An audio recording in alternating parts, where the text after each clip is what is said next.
Kanaaf hojiiwwan kun yoo hojjetaman illee ammas dhimmoonni xiyyeeffannaa barbaadan jiru. Gaafii keessan irratti tokko tokko akkan argetti juuntaa guyyaa 15 keessatti mo'attanii dhuguma baa'oo shanee maaliif dadhabdanii humna dadhabdaniiti moo humna waan hin qabaanneef moo maal inni kan jedhus ka'ee jira jechaadha. Conventional war kan ta'ee fi riphee lolaa kan jedhamu kun garaagarummaa mataa isaa hin qabu. Conventional war kan ta'e meeshaa gurguddaa qabatee birgeedidhaan maal ijaaramee fuula duratti kan waraanu jechuudha. Amalli kaabarratti ture kana ture. Saraawitiidhaan jechaadha raayyaan. Kan riphee lolaa akkasii miti amalli isaa. Loojistiikii uummata keessaa argata. Guyyaa guyyaa siviilii ta'a. Uummata wajjin oolaa waltajjii isin gaggeessan keessa hin oolu. Odeeffannoon argata. Nama dubbatu ilaala. Galgala deemee immoo tarkaanfii sukkanneessaa irratti fudhata jechuudha. Amalli isaa baay'ee wal xaxaadha.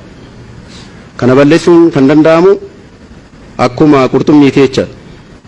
Qurxummii Paasifikii yookiin Atlaantik Ooshinii keessa guurtee hin dandeessu. Guutumatti balleessuu yoo danda'ame bishaanicha gogsuudha.